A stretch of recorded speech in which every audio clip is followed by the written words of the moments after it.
Bom dia, boa tarde, boa noite, turma, tudo bem? Sejam todos bem-vindos aqui para mais uma aula da nossa disciplina de instalações elétricas prediais. Meu nome é João Areis e a gente vai dar sequência aqui no nosso conteúdo.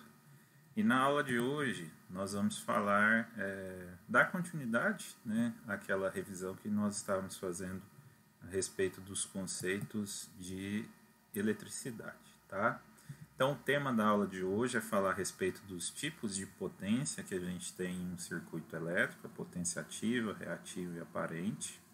Fazer também a definição sobre fator de potência e falar também um pouquinho a respeito do emprego de transformadores em sistemas elétricos e redes elétricas. Então, vamos lá, pessoal.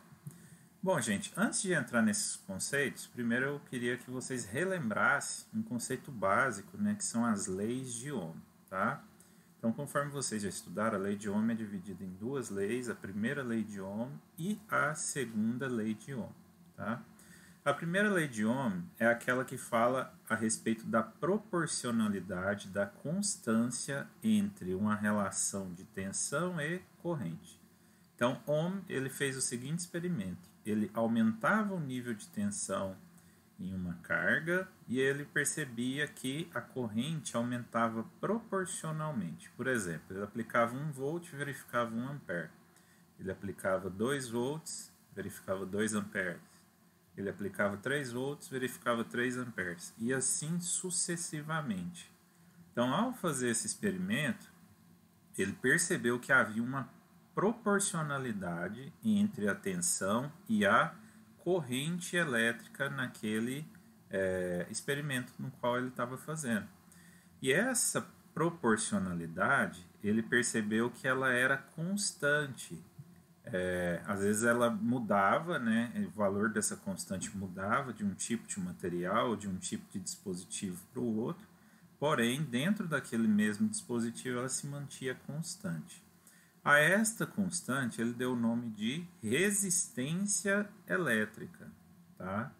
Então foi daí que surgiu a definição de resistência elétrica.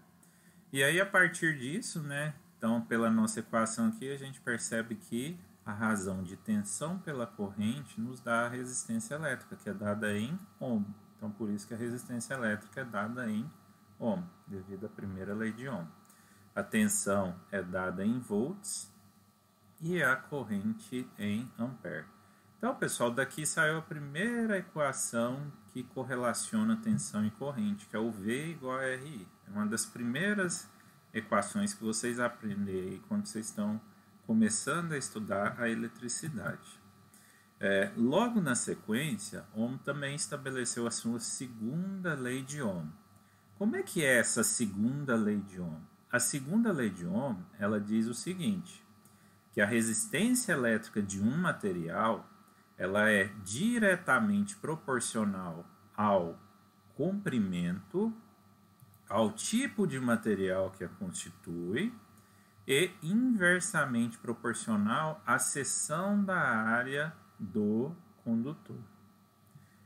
Em outras palavras, veio essa fórmula aqui, R, resistência elétrica, dada em Ohm, é igual a resistividade elétrica. Essa resistividade ela varia de acordo com o tipo de material, vezes o comprimento do condutor dividido pela área ou seção desse condutor. Lembrando que o comprimento é dado em metros e a área ou seção é dada em milímetros quadrados.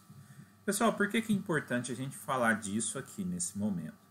Porque quando nós estivermos calculando o nosso circuito elétrico, nós vamos ver que, dependendo do comprimento do circuito, ou dependendo da seção desse nosso condutor, a resistência daquele condutor vai ser maior ou menor. E aí o que a gente tem que ter em mente? Basta a gente pegar a definição de Ohm. Comprimento é diretamente proporcional à resistência, ou seja, quanto mais longo for o condutor, ou seja, quanto mais distante a carga estiver do QGBT, que é aquele quadro geral de baixa tensão, é onde estão os disjuntores na sua residência, Então, quanto mais distante a carga estiver desse quadro, maior vai ser a resistência oferecida por esse condutor, de acordo aqui com a segunda lei de Ohm. Tá? Para diminuir essa resistência, você tem duas opções. Ou você diminui o tamanho do condutor, às vezes é possível, às vezes não. Por exemplo, às vezes é possível você colocar o quadro mais próximo daquela carga, né? Mas às vezes não. Se não é possível, qual é a segunda solução? Aumentar a seção do condutor. Por quê? Porque a seção do condutor é inversamente proporcional à resistência. Ou seja, se eu aumento a seção do condutor, eu diminuo a resistência intrínseca a ele. Tá? Então, essas são as formas de você influenciar na sua instalação elétrica. Existe uma outra forma também, que seria o quê? Ué, professor, eu posso mudar o tipo de material? Pode, só que não é muito comum, né? Então, se você for pensar em instalação elétrica residencial, basicamente você vai ter as instalações elétricas feitas de cobre. Não quer dizer que o cobre seja o único condutor que pode ser utilizado. Nós já vimos em aula anterior que você pode usar prata, ouro, platina, alumínio, tá? Só que não é usual. Geralmente esses materiais nobres são usados em circuitos eletroeletrônicos, e o alumínio é muito utilizado em redes elétricas industriais ou redes aéreas do sistema elétrico fora da sua edificação. Bom, pessoal, agora que vocês já relembraram esse conceito, vamos fazer aqui esses dois exemplos aqui, né? Então vamos lá, eu tenho aqui esse primeiro exercício, me diz o seguinte, calcule a resistência elétrica de um resistor que apresenta 10 amperes de intensidade de corrente e 200 volts de diferença de potencial. Muito fácil, né? Basta você fazer a razão V sobre I, você vai ter lá 200 dividido por 10, você vai ter uma resistência de 20 ohms, tá?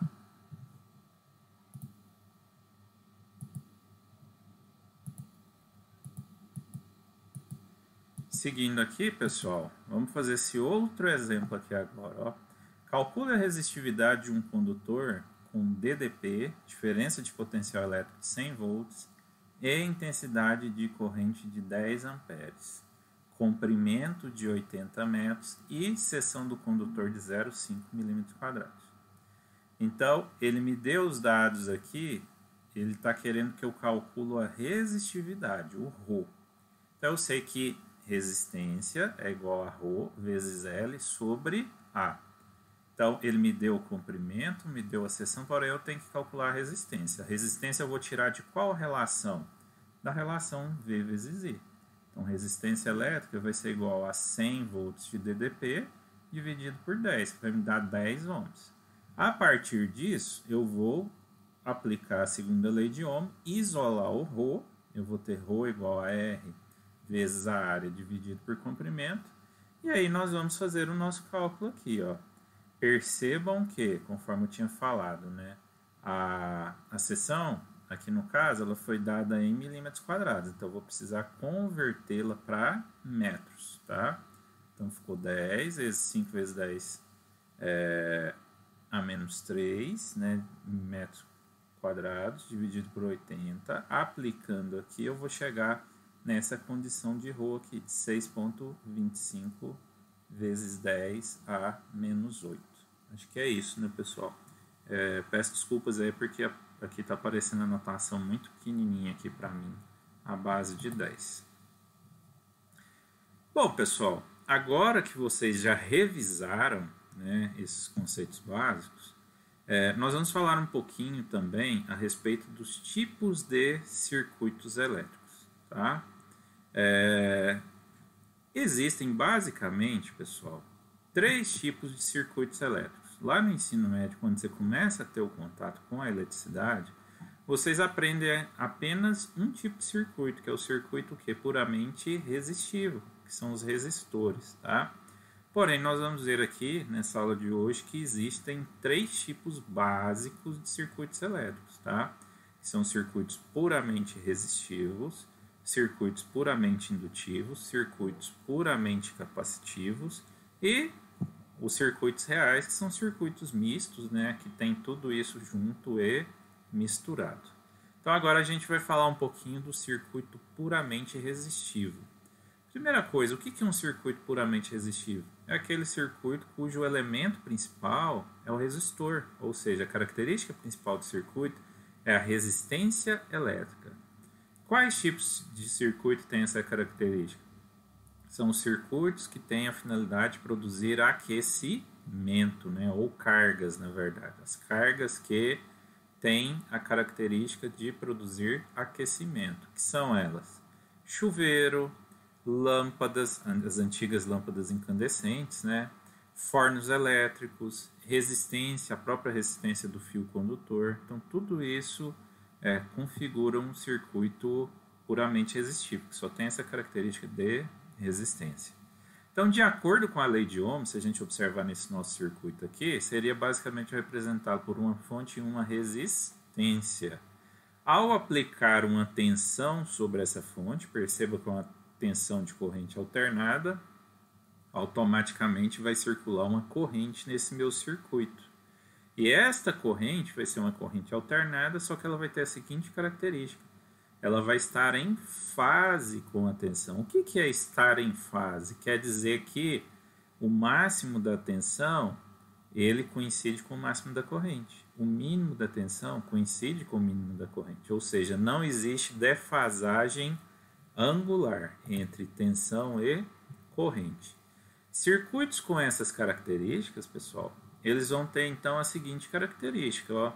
Eu posso representar então pelas suas equações de onda. Então perceba aqui, ó, V é igual a 10 seno de ômega t e é igual a 10 seno de ômega t. Se eu fizer a relação, né, V igual a RI, isolar o I e quiser calcular ele, eu vou ter V sobre R, tá? E aí, à medida que eu faço toda a dedução, não vou fazer ela aqui, depois vocês acompanhem aqui pelo slide, eu chego naquela relação da lei de Ohm, que I é igual a V constante sobre R, tá? O que isso quer dizer, pessoal? Só relembrando, toda forma de onda, ela pode ser representada através de um respectivo diagrama fasorial. O que era mesmo diagrama fasorial? É o ciclo trigonométrico onde o valor da minha constante tensão ou corrente ele fica girando aqui no sentido anti-horário, tá? Então percebam aqui os fasores. O fasor maior aqui é o fasor da tensão, que está em rosa, representando a forma de onda rosa. O fasor menor é o fasor em azul, que representa a corrente. E aí os dois estão em fase, ou seja, eles estão apontando para a mesma direção e sentido, e eles ficam assim girando na mesma velocidade aqui, com a mesma defasagem angular, tá? Então o diagrama fasorial pode ser representado aqui, ó, se eu colocar a tensão na referência, dessa forma aqui, ó, na horizontal, ou se eu ou na vertical aqui, na forma como está, tá bom? Uma outra característica, pessoal, que nós vamos ver um pouquinho mais à frente, tá? E que vocês não viram isso no ensino médio. Lá no ensino médio, a gente comumente representa o valor da tensão simplesmente pelo módulo, tá? Lá vocês só conhecem o módulo da tensão, o módulo da corrente. De agora em diante, vocês precisam compreender que esse V, por ser uma grandeza fasorial, tá vendo que é V pontinho, I pontinho, ele pode ser representado por um módulo e um ângulo, tá? Que é esse ângulo de defasagem, tá bom? Geralmente a gente usa colocar a tensão na referência, então fica V ângulo 0, e aí a corrente ela vai ficar em fase, atrasada ou adiantada em relação à tensão. No caso do circuito puramente resistivo, ela fica em fase. Então, por esse motivo, está 0 grau também. Pessoal, muito obrigado pela participação de vocês. Eu aguardo vocês no próximo bloco. Até lá!